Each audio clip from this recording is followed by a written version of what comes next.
Welcome to everybody watching the replay.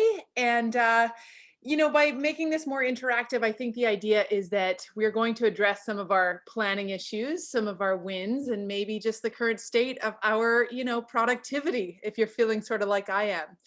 It's like home stretch of COVID. Please, God, let it be so. A lot of us are homeschooling. Please, God, let it end. Working from home. Ditto. It's been a ride. Many of us love it. Many of us hate it or are somewhere in between. But everybody I talk to, and every time I look at the mirror and talk to myself, I feel like there is a lot of days of sinking in quicksand or spinning my wheels or any other cliche you want to attach to it. Does anyone relate? Are you feeling like the days are marked by your productivity or not? Maybe more so than before because you're not in an office and there's less water cooler distractions or travel time to and fro. And it's hard to almost mark your days in anything other than how much of my list did I get done. It's a hollow way to live, I find, but it is also, a way to cut through and just get what you can get done and maybe have a shorter work day and then go play. Amen. Wouldn't that be great? But I'm finding that without a whole lot of appointments, same staff load, live events, expectations from other people, or it's just almost a simpler existence, but also more obviously isolated for so many of us, that I'm not getting my work done in a 4-hour day like I could, or even just a reasonable amount of time, and things are really spilling from one thing to the next. So part of our new tool shop at Social School is tools to help you further identify your audience and your target customers, to define your brand and your voice and your tone, to plan out your content, of course, since that's what we love to do, but really also thinking about big launches, quarterly projects, monthly focuses, 7-day schedules. If we're scheduling our content, we've also got to dabble in, because it sure works for our team, and I know it's important for our staff, we've got to dabble in some of the planning within our daily kind of life that goes beyond or maybe better supports our sales and marketing efforts. So that's why we're dipping into a productivity planner. It's why today we're talking about busy work, deep work, and all the gaps in between. And I'd love to know if any of you can relate to any of this or have anything to add to it. We're going to talk today about tools you might be using or strategies and maybe where they've failed. Are you buying planners like I am? Are you committing to a new spreadsheet of tactics every week only to stick with it or fall off? Does anyone want to volunteer anything at this stage? Quicksand or otherwise? And anybody feel like showing their camera? Because I'd love to see your faces as we get a little bit deeper today. We're talking about work and some really real stuff here. Did you know you were showing up for this? Possibly not. I'll do my camera, but I'll let someone else go for comments for sure. Awesome. Alex, do you want to start us off?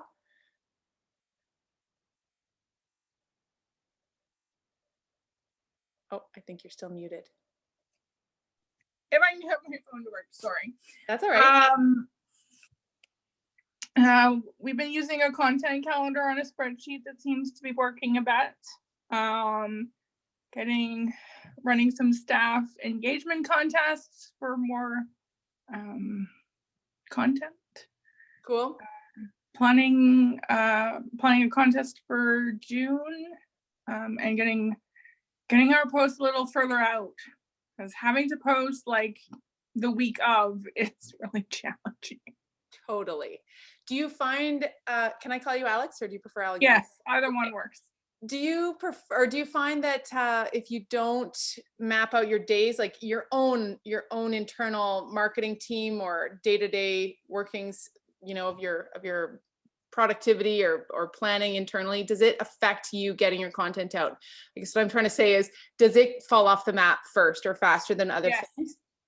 Yes. And so how do you handle that? Do you have any planning tools around that? I've been trying to block out my time for deep work. To say, sorry, I can't do this right now. I have that blocked for something else. Like, I don't necessarily have to be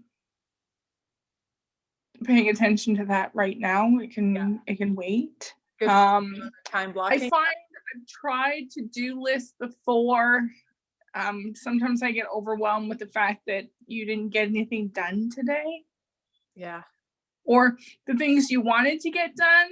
I'm trying a new planner, the high performance planner, which has a morning and evening journal and top 3 goals and then tasks that absolutely have to be done today to be successful.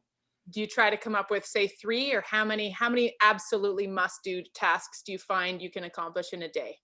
3 at the very most, because if I try to get more than that done, then some days not even that gets done. Totally. Yeah. Yeah. Stacey, Though I'm half lucky I don't have children, so well, I yeah, don't have sometimes that problem. kids are great. I find they actually just make me step away, though. They remind me of, get out of your inbox and go outside and step back to it. Ironically. Yes, I've had to do that. I had back surgery about 18 months ago, so I've had to use some of the trackers like Pomodoro to literally just get up, because you can't sit in your chair for hours on end without a serious problem later. Totally. But if you're like me, you have a hard time transitioning and you get really stuck in your chair and the productivity wanes. Stacey, do you have anything to add to that? Well, wait until you shatter a disc in your back and you'll learn that that's really not an option. Fair. And then Netflix comes in. Yes. So I found that all of the sort of different mental health tools like workouts and meditation and all that kind of stuff really do help with work productivity. Mm-hmm. Especially for those of us who work from home and likely won't go back to an office. Yes, absolutely. If you no need to go back to an office. No, totally. I have a comment. That's not all I got at the moment. Okay, thank you. Vandy, let's hear from you. About productivity, I guess it depends on what the definition of productivity is. I do get a lot done. However, it may not be scheduled work. Mm-hmm. I am an artist, so I do tend to be spontaneous, and I do not plan, and I do not like planning. So my day basically starts in the morning based on what's in my email and who needs what and who's responding to what, and it goes from there. And I kind of, all the priority things that I want to get done always fall back on the back burner, because I'm always putting out fires day to day, the things that are happening on the spot, right? Absolutely. That need my attention. Yes. Good for you, though, to still find your creativity in your day, because I'm the first one to backbench it for the sake of my inbox or all the admin tasks that have truly, I could define my last several years or many more years than I care to admit of entrepreneurship as being mired by operational or admin or financial or planning or scheduling, and just completely at the mercy of the creative side. Oh no, I'm not talking about creativity. I have no time for creativity, but my personality tends to be more spontaneous. Okay, that's the creative part, but that I am not doing anything creative at all right now. Oh, I thought you said creative at the beginning. Yeah. Sorry. Okay, Stacey, over to you. What are you thinking? Well, it's been like a very I know everybody's had a challenging year, but I got COVID way back in March of last year, and I've been dealing with it ever since. So for me, a lot of it has been like brain fog type stuff. So I was a very, very high performer in a lot of my old jobs and responsible for lots of other people as well. And today, like day to day now, it's like keep myself alive, and that's it. So productivity for me has absolutely changed. And even all the tools I used to use to keep myself on track, they don't work anymore because my brain is just completely different. So the 3 things a day is kind of my thing, but it's more like 1 thing a day. So trying to launch a business and pivot in my life, and I used to paint. I used to custom paint sneakers and jackets, and I can't paint tiny stuff anymore because I have a tremor in my hand. And so learning how to pivot, and I switched to digital art, so drawing on the computer. So I've learned Illustrator over the last year, and now I make coloring posters, which has been great, but trying to sell a coloring poster in the middle of a global pandemic has been it has been very difficult, because I just feel like I'm like, want to buy a coloring page, and in the grand scheme of things, it's just like, what are you doing? Yeah. So it's that's been one of my challenges, but even just trying to do one thing, and Yeah. I've trying to getting into wholesale, and I built a website. So like there is markers that I've Yeah. done stuff, but Good for you. it's not at the same high level. I totally get that. I think a lot of people would without the added weight and implications of COVID long haul symptoms. So good for you. And adjusting the expectations is universal right now, I think. So, man, if there's, well, I can't wait. If you can send us or tell us what your URL is, Stacey, would love to check out your art and keep going. I said to my husband last night, see, that's why I don't go on social media. It's not because I compare my hair to someone else's or feel like my outfits are bad, which they are. It's the comparison game for me of like, I'm not keeping up and everybody else has got great stuff. And look at those articles and those events and those wins. And so maybe I'm not the only one who feels that way, the social failure sometimes, but I think when you're talking about, is this product relevant? Does anybody want it? What does it mean in the grand scheme? It means something. We can't get discouraged by how much noise there is on the internet and how confident our competitors or other people appear to be, because chances are they're circling and swirling in the same ifs and buts, right? So good for you. I can't wait to see it. It's if anybody wants to check it out, it's crafternoon.ca. Crafternoon, that's so good. Oh my gosh, good for you. I was really happy to get that URL. Yeah, I'll say that's awesome. Bert, fill us with some wise wisdom. You are, when I think about someone who has developed, it's biohacking, it's everything. You've been a student of this stuff your whole life. Yeah, I used to be, I guess, productivity coach as well, but it all stems from my own problems and my own issues, right? Of like, it was brain fog to just not getting done what I need to get done, fear, anxiety, the full, like everything, just check all the boxes kind of thing, right? But COVID has actually really, like for me, it's actually really, really, really helped. And I think the biggest reasoning is that it's, you don't have that fear of like, or sorry, the wanting to go out. I mean, you want to go out, but you can't go out. So you can't, like, I'll say, enjoy life. So it's like, it's really forced me to stay focused on like what needs to get done. And with that is like, I've definitely set up my days. Like I'm very structured. I find that it helps because I don't have to think about what I have to do next. I already know, like, and it's, there's a book, Tiny Habits by, I have it on my board, BJ Fogg. But it's just like, structuring your day so that like, when I open, like it could be, the morning email, it's like, it's like the next thing right after that is I do this, I do that. So I don't have to think about what comes next. It's just like my whole day is sort of like structured. Yeah, I don't know. I mean, there's so much on this, but for me, it's just like, it's definitely been a lot easier, like to get things done. And I'm at the point now where it's awesome. I've got like so much checked off my checklist, which has been great. I've never been this sort of like caught up. Like before, I always felt like as soon as a split second I got up, I was behind. Like that's how I woke up and started my day. Whereas now is like, I'm actually feeling caught up. So I'm getting things done. But one of my biggest issues and one of the biggest, I'll say, wanting to come on this call was I struggle with writing. Like it's like it's like pulling teeth for me. It's just like, it just sucks, right? Like, but that's, I gotta, remove that language. It's almost that productive procrastination where I've done everything else that all I have left to do is the writing, and the only cure for writing, or even procrastination as well in general, is just like there's no substitute for doing it. You just gotta like embrace the suck and actually like put pen to paper or whatever it is and just actually like do it, so to say, right? But it's a muscle that can be built, or that I'm learning to, like, I guess to build upon kind of thing, right? So yeah, no, I love it. And I think this is the point too, for those of us who are self-employed with only self-imposed deadlines for the most part, unless you have a client appointment, a live event, some kind of deadline that absolutely can't be pushed because there's other people counting on you. But when it's just myself counting on me to launch a course, get a program live, give someone something that is a piece of blog content that I can, for them to edit, that I can absolutely push off or make excuses around, that's deadly for me.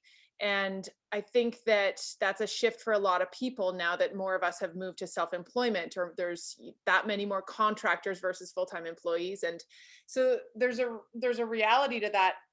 Back to your point about the writing and the piece that hurts the most. I found myself late a couple weekends ago, or weeknights ago, actually.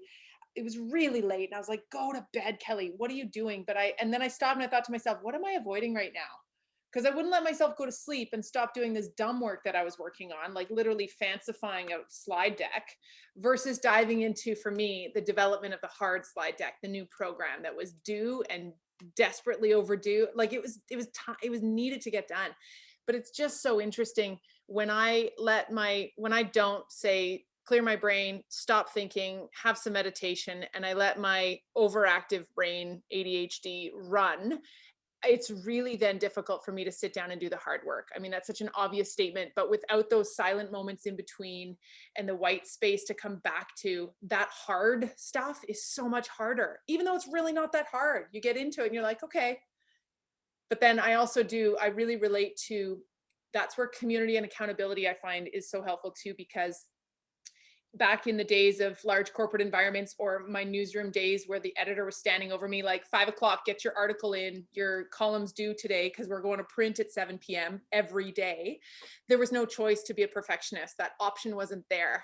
And so whether it's finding accountability groups, those block times, as Alex mentioned, like just we're all familiar now with time blocking, just as we're all familiar now with meditation. And so whatever that tool looks like, or that group, or that strategy that is one of those non-negotiable pieces of the calendar, And Bert, I'm with you. I develop things that I too need. So the content club for us is exactly that. It's launching in this summer, where we have our recurring content creation method. And it's truly what we've been asked for years. Just a writer's club, like a sit down, declare your goals, almost like you're walking into the CrossFit studio, but so not CrossFit, but that's my only marker. And you write on the blackboard what you're going to accomplish that day or that week. So it's like 3 blog posts or 7 social captions or 10 Canva graphics, and you get it done together. And that the deadline is now. It can't be pushed off. And it's not just a draft, it's the completed one. And it's like, get it done, right?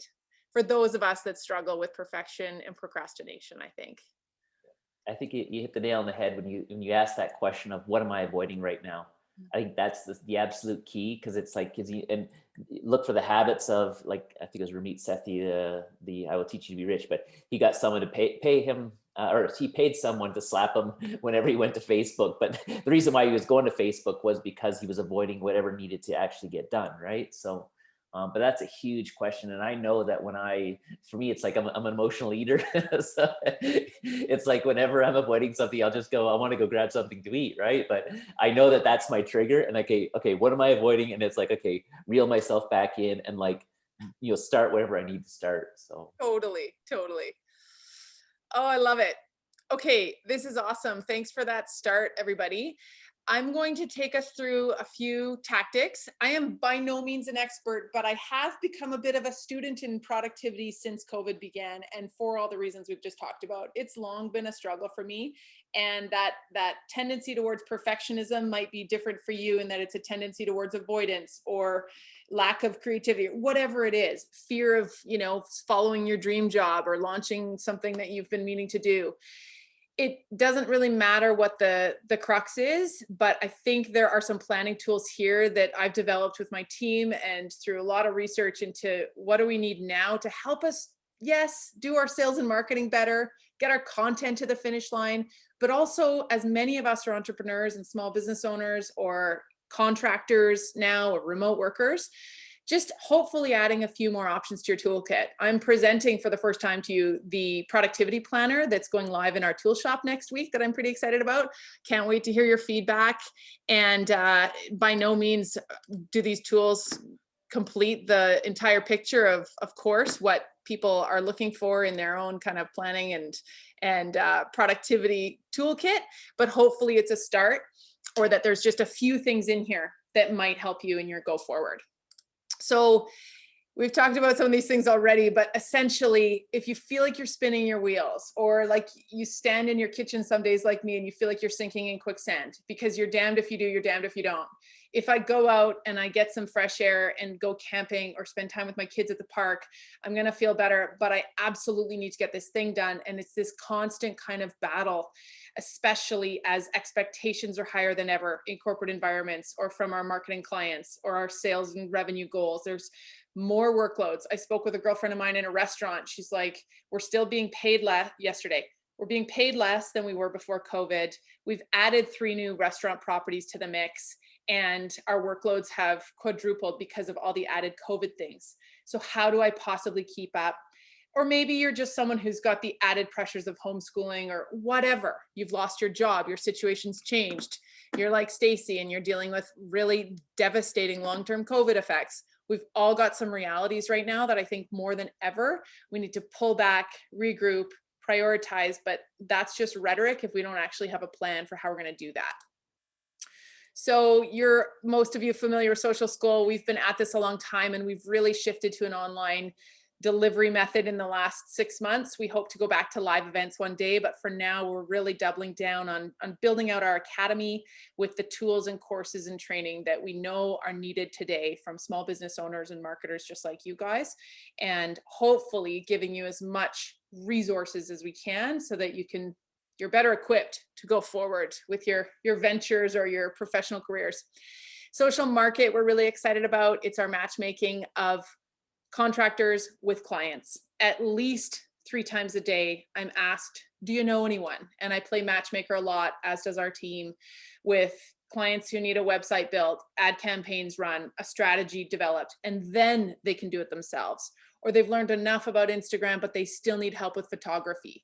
So Social Market's really coming together, and I encourage you to check it out. And if you have any skills relating to, it can be even virtual assistants, but anything related to marketing, sales, communications, there is room for you in there. We've got blog writers offering their skills. Heather, the graphic designer, photographer, a friend of mine, she's so talented. She's a creative director. She's offering branding packages and photography kits and all sorts of stuff. So if you're looking for side work or you're looking for support, socialmarketplace.io it's been a really fun venture, and we're so happy to finally have a place to direct both freelancers and clients too. And then the Social Club, we hope to just continue growing with all of you and really supporting each other in this very lonely time with more community than ever before. So a few of the words that maybe I'm alone in some of these. Cognitive load was another one that I wouldn't even call it a cliche because it still resonates with me so much. The amount of content, news, politics, medical updates, like I can't even watch the CTV 6 o'clock news anymore, and it used to be my favorite show. Just the amount of things coming at us, and then we turn to our marketing and our business kind of side of things on social or on our e-newsletters or inbox, I should say, and there's so much there. So a lot of people feeling a whole new level of burnout, which is sad because we're about to step back into sort of reintegration or reopening phases here. And I just can't believe how much change I'm seeing around me in career changes, company changes, still ongoing closures, but more so just those interpersonal struggles of I can't keep doing this, or I can't keep working this way, or why does every day feel like a failure?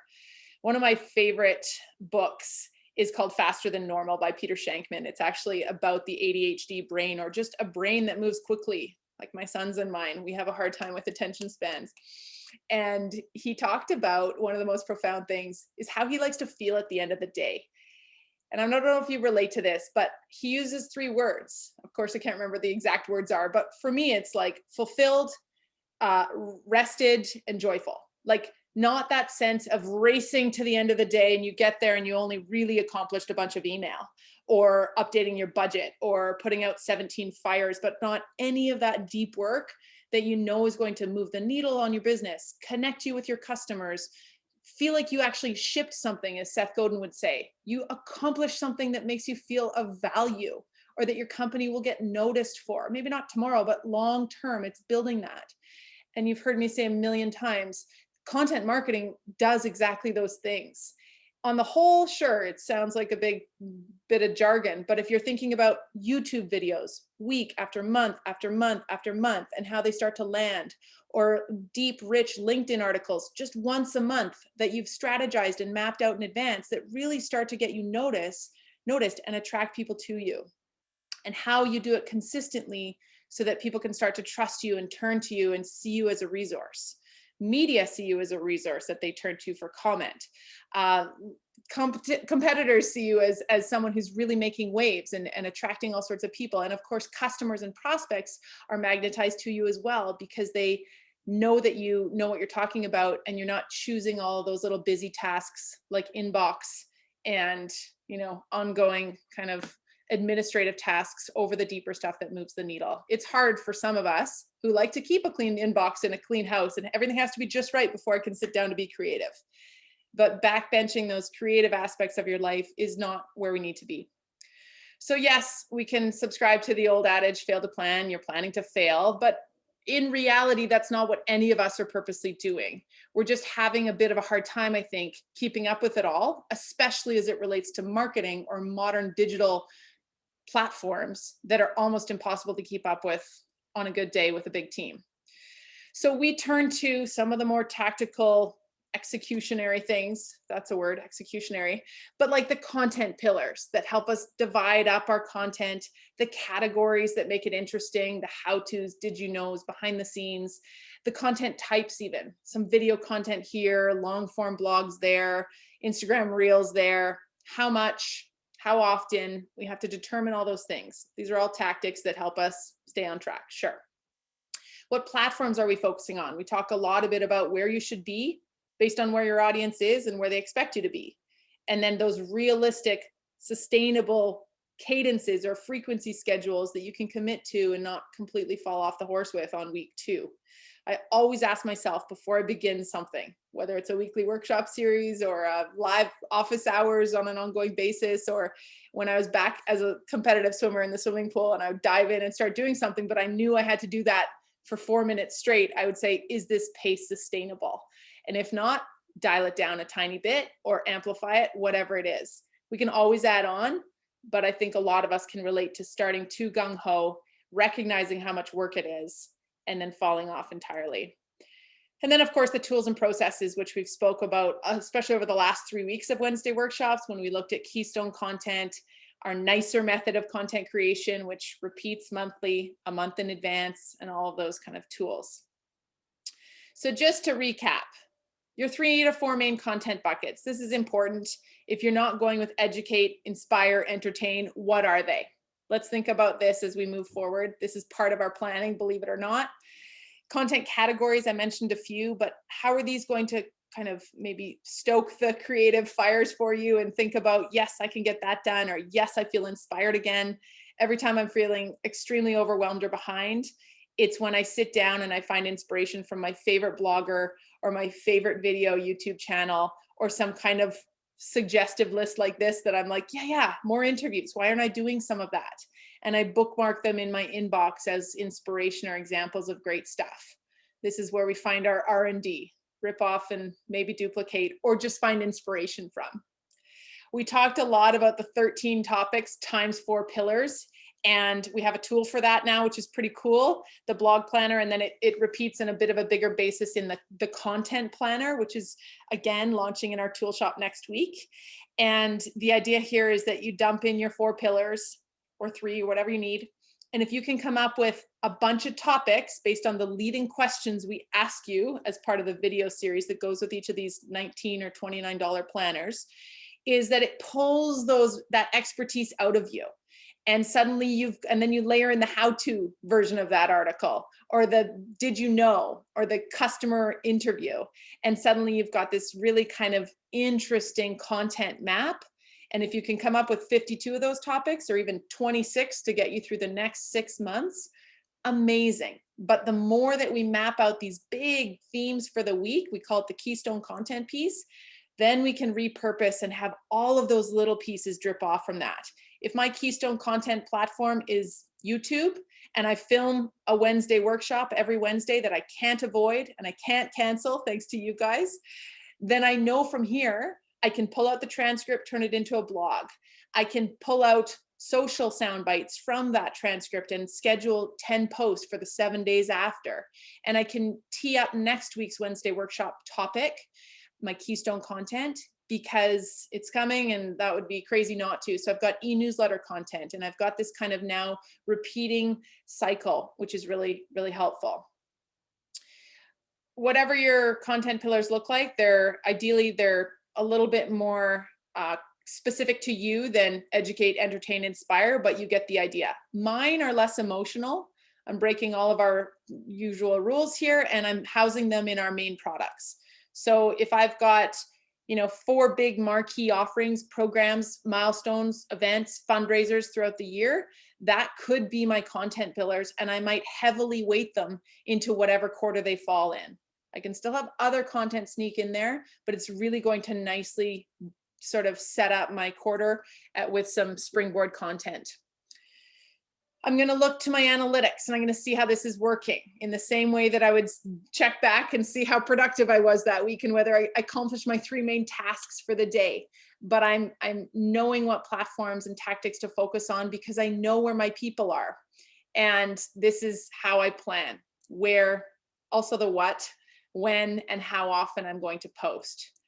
So this, of course, is more of the content planning, but it's really necessary if we want to be productive. Because what are we being productive with if we haven't started with some goals around our sales and marketing? Thinking about where you need to be and just coming up with some sort of, again, frequency plan or commitment is really what it is. What are you capable of? Is it one platform? Great, do it. Double down on LinkedIn. And 4 posts and 1 article a week, maybe a live in there too for your keystone content piece. But again, what is sustainable and what can you grow from? And then what can you turn to, depending on the platforms you're using, and maybe it's just your blog and you're just looking at Google Analytics to see what's really landing. And of course, from there, you're going to do more of that so that we're not just blindly producing content to produce content and tick a box. We are growing with it and we're seeing results from it.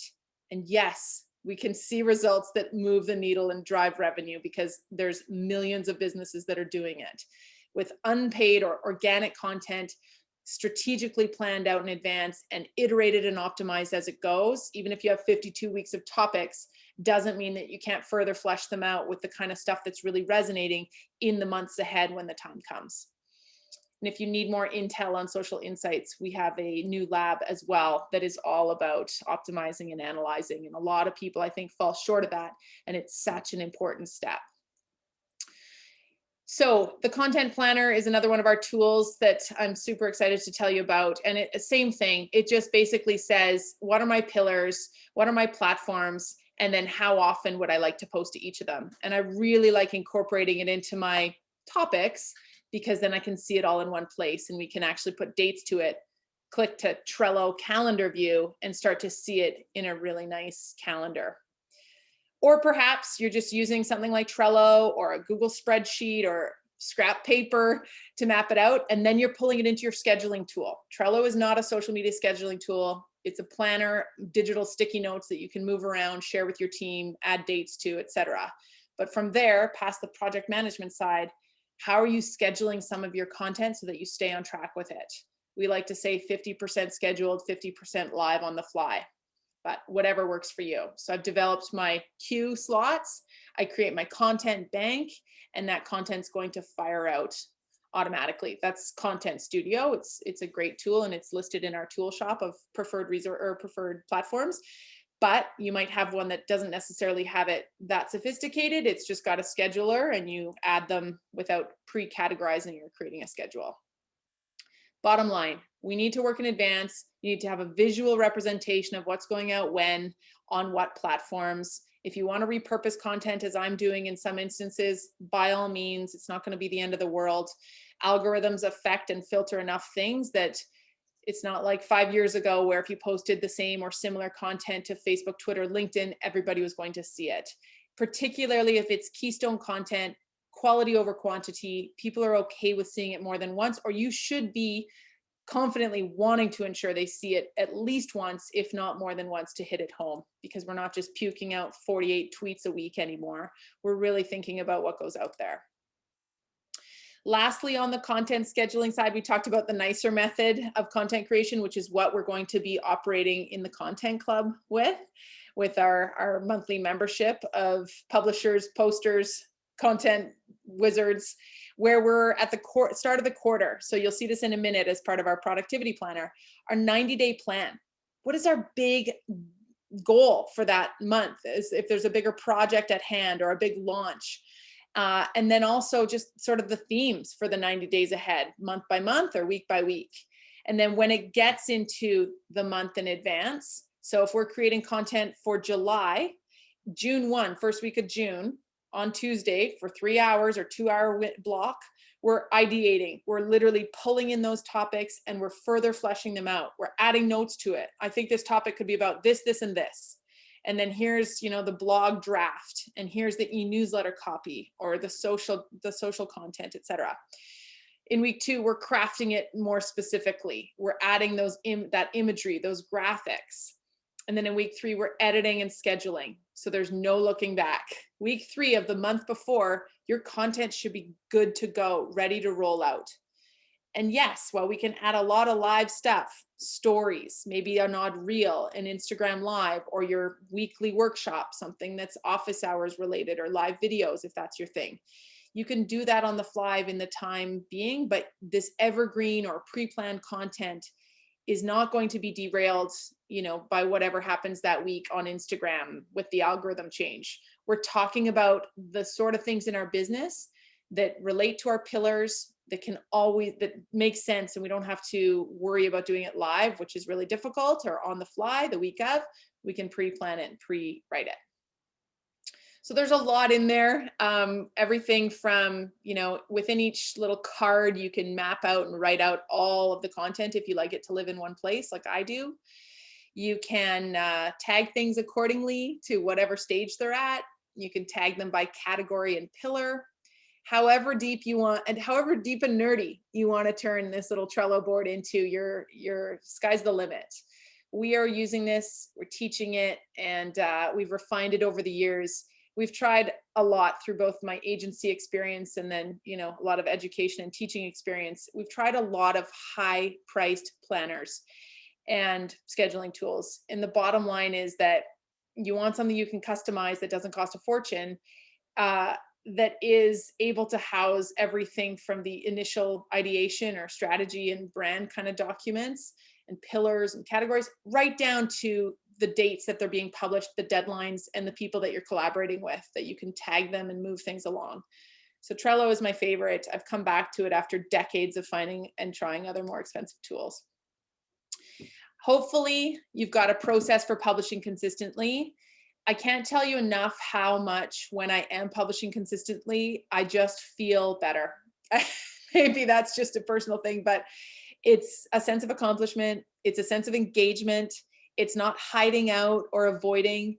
And it really does lend itself to bigger things. I say to a lot of junior marketers these days, if you can find a way, even if your budget's being cut, or your CEO doesn't believe in the power of social media, or you're not sure if you can pull yourself together to do video content, whatever.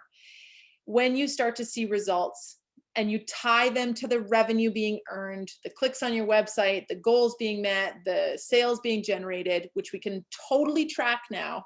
It's not just a matter of 30% of my Facebook or my traffic is coming from Facebook. Hey, isn't this interesting, team? You should be more interested in Facebook and the posts I'm creating.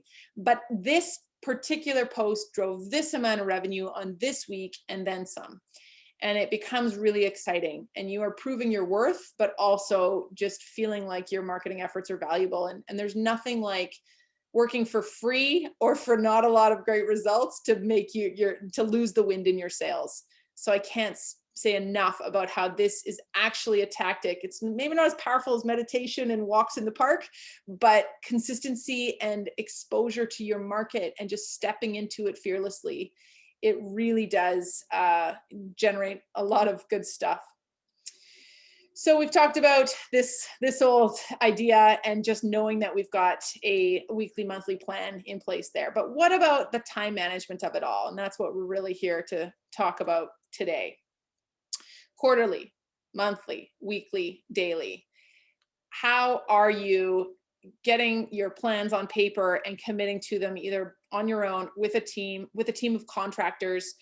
Several more people every day are telling me that they've lost their marketing team or that they're now turning to outsource contractors, not full-time roles. And one of the first questions I ask is, how are you going to direct those contractors? When do you know to hire? What's the priority? What are you going to pay them? And how are you going to express what the plan is? And so many times the words that come back are, I have no idea because we don't have a monthly or we don't have a plan, or it's just changing too quickly right now. Last week we were focused on takeout and curbside pickup, and this week we're focused on gift cards and t-shirt sales. Fine. But more than ever then, we need adaptable plans that can be high level or laser focused. So the content planner is, I've talked a bit about it, and actually I'm going to breeze through this because we looked at some of this stuff already. But one of my most important things here is on the right, that annual sales and marketing themes. So what is your sales or revenue focus, if we have to put it that way? And it doesn't have to be revenue. It could be subscriptions. It can be donations, straight up engagement, because that is your sales metric as you're just getting going, or in your nonprofit, whatever it is, no problem. But again, we're tying our marketing efforts to some sort of sales or results metric. And then what is your marketing theme? What is the content theme? And of course, they should tie together and support one another. And sometimes the marketing theme comes a month before the sales theme, because we're teeing up swimwear season before swimwear's bought, right? We're laying the groundwork because we've planned properly, as any big fancy company would do. So that's a really important one to think about. Bert, did I just see you put up your hand? Did you want to lend anything to that? No? Okay. If anyone wants to weigh in, please just tell me to stop talking. And then of course, additional ideas on what to post. So just more inspiration, but that commitment and frequency, really, really important. Where, how often, and what are you wholeheartedly committing to? And like myself, I am going to hold your feet to the fire. If you say you're going to blog every week, how are we going to get you there? And stick with it. So let's talk about some productivity goals here. I can't believe I'm saying those out loud because I'm the first one who needs to be held to this myself. But if we're thinking about annually, what are the most important things that we need to accomplish professionally in the year ahead? And if you want to just say 6 months or quarter, no problem. And of course, we're going to revisit this. And this isn't some like exercise where you're a Lululemon, retail salesperson and they're forcing you to think about your 10-year goals, and they must include Lululemon. I'll never forget. That was my 21-year-old experience. This is up to you. This is how, what matters, what's meaningful to you. Is that a personal goal and a professional goal? Is there any way you can measure that success? I think this is more important than ever, to be honest, because of where we're at in this kind of stab in the dark situation we're in, where there is literally no end in sight that's firm. It's impossible to make plans. And we all start to feel like we're flailing in the wind a little bit. If anyone feels like sharing a goal, I would love to hear it. What about goal timelining? So if we were now to think about let's get a little bit more granular. So in Q1, Q2, Q3, Q4, what are you possibly able to map out that you can turn into a 90-day priority? You've heard of 90-day sprints. They're in every kind of printed planning book. And the reason that they are that length is because that's how long it takes to do something meaningful, according to a lot of experts. And I find that exact same thing. If I give myself a month to build a website or to launch a new product, I fall short and I end up having to cancel it or push it back, and I feel like garbage. And if you really were to think, I always ask the question of people, if you were to blog 12 times in the next year, that's probably 12 more than last year, or that's probably more, video content that you've ever created. It doesn't have to be 48 times. Let's not overdo it. Likewise, what would be 4 incredible things that would actually move the needle on your business this year that so many of us breeze right over and we forget that we've actually, made any strides? So 90-day sprint mapping. What is the project that you're going to be working on? What is your motivation for doing it? And then what is the measure for success? Followed by some of those primary project tasks, a personal, a professional. In this content planner, productivity planner, there's plenty of pages, and there's actually also a Google version of this as well, so that you can do it in a spreadsheet or a Google Sheet if you like. Let's keep rolling here. The 30-day focus, great. So if you've got a 90-day sprint or project, what is it that you can divide into 3? If there's 3 main buckets of to-dos, and how does that look if you were to map it out in a calendar? And I know sometimes easier said than done, but again, thinking about it as the events or tasks that have to happen to support this. Maybe they're sales related, maybe they're marketing related, maybe that doesn't apply, and it's just a matter of having a visual representation of the 30-day focus and what needs to happen on the whole broad stripes before we move into the 7-day. Sorry, I guess I didn't put the 7-day in here, but the 7-day calendar. Oh, you know what? I did. It's in this guy. So this is the Google Sheets version if you prefer it that way. And we've got room for every single week of the quarter in here across multiple tabs so that you can map out those 4 quarters. I actually built this to run as a beta with 2 of my friends in Entrepreneurs Anonymous, and Roger and Tim. And every Friday we check in. At the quarter, we set out our goals. At the 30-day mark, same thing. And then weekly. And we really talk about sort of those daily profit habits. And that sounds, again, a little bit maybe revenue or sales focused, but profitability can be anything, as can productivity. But what are you doing that actually is that deeper work?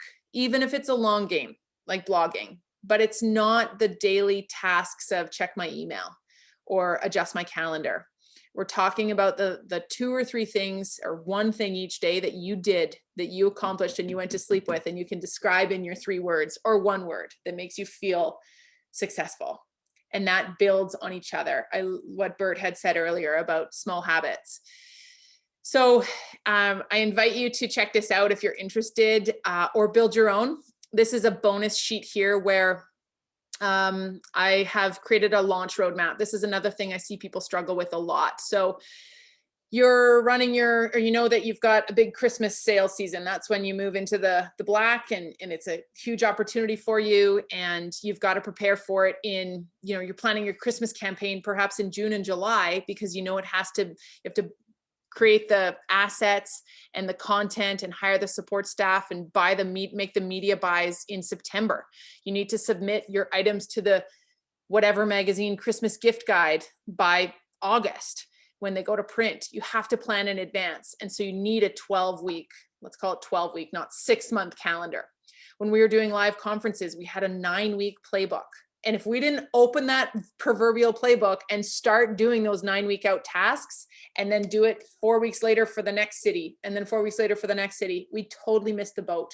And we were cramming everything into the final 4 weeks, where we were trying to find the speakers, build the website, build the social content, sell the tickets, run the ads, and it was way less effective and way more expensive. So when I'm asked often, how do I create a work back schedule for Christmas sales? Or how do I create some kind of launch plan for my new digital course or my new powerful e-commerce website? You need to figure out what those overarching buckets are, which is kind of that sample one in the middle there, my sample launch schedule. For me, usually it's about launching a new course or program. So what are I call them A through G, and I color code them in my calendar of the phases that I need to be in. And of course, for me, that's like curriculum development and sales and open cart and creating scarcity or urgency with my limited sales windows, etc. And then it's onboarding, it's delivery, it's follow-up. So what is that for you? This is just an example of one that you could potentially flesh out, and you can make it your own, but same kind of thing. This definitely ties back as well to those themes that we talked about for the year, and whatever yours look like, whether you have them as monthly or you're going to kind of anchor them in some bigger sales initiatives throughout the year, a launch, a milestone, an event, a goal, no problem. But planning and then working back from that, so important. Does anybody have any questions on any of these guys, or sort of that 90-30-7 idea where we get more granular, starting with the bigger picture and then sprinting down to the day-to-day? I just want to reiterate so that it sticks in my brain. So the 90 days is sort of like the big overall goal. The 30 days is the 3 different goals to support the 90-day goal. And then the 7 is basically breaking up the 30s into weeks, right? Yeah, exactly. And if you were to look at like your 90-day sprint, let's call it, so that one big project that you know you're trying to accomplish in Q1, or let's call it Q3, because we're coming upon that. So that's going to be summer, July, August, September. And what is it that you could feel really good about having finished on September 30th? Maybe it's personal, maybe it's professional, maybe you can do one of each. And then from there, what's it going to take to get there? And this is where it's really easy to write out way too specifically off the hop, right? But if you thought about the 10 steps only, maybe 12 that it's going to take, steps or tasks of the things that are going to get you there, you could probably divide those into stages, and that's where your 30-day comes in. So that you can say, okay, my focus for this first month has to be this. This is the foundation. And with check-in points, and that's what I love about this guy here, is that when we have a monthly focus, and when we've got habit goals, we'll call them, or achievement goals, you can sort of note your progress week after week. Having a pal on this, whether it's once a week or bi-weekly or even maybe monthly, just to say, here's what I'm accomplishing this week. I need you to hold my feet to the fire, or what can I do for you? And it's that, just having that editor over your shoulder telling you to submit your work, right? And reminding you not to get mired or caught up in the details sometimes is so powerful.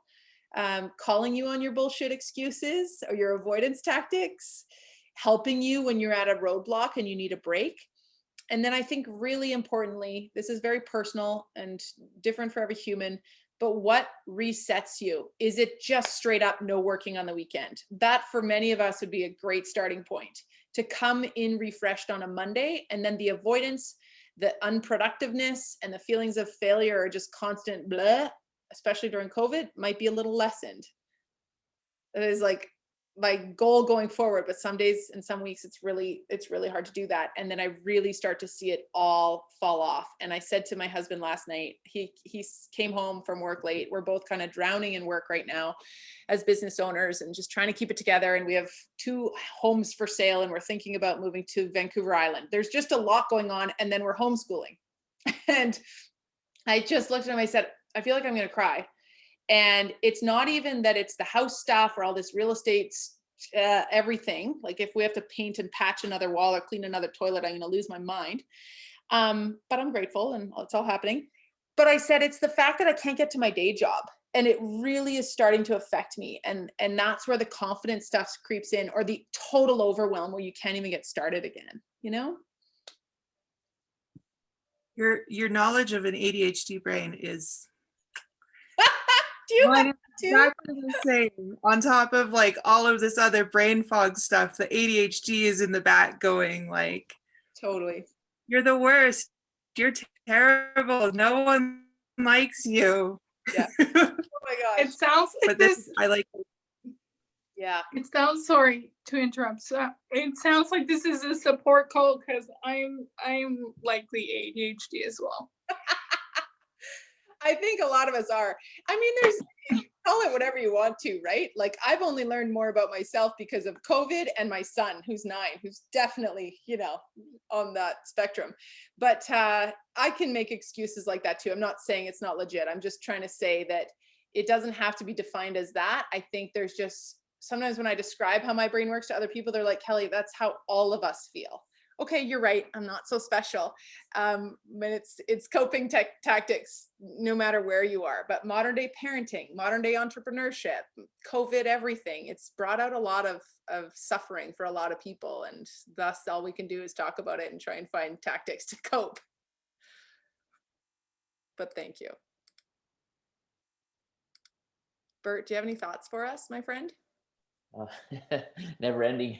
I have a call at the top of the hour, but no, it's good. It's just like you did an awesome job on this, by the way. The whole planner and all that sort of jazz, amazing. And it's just like it's cool that it's broken down. And I think that's like actually I just heard it was like yesterday or the day before, the strategy versus execution.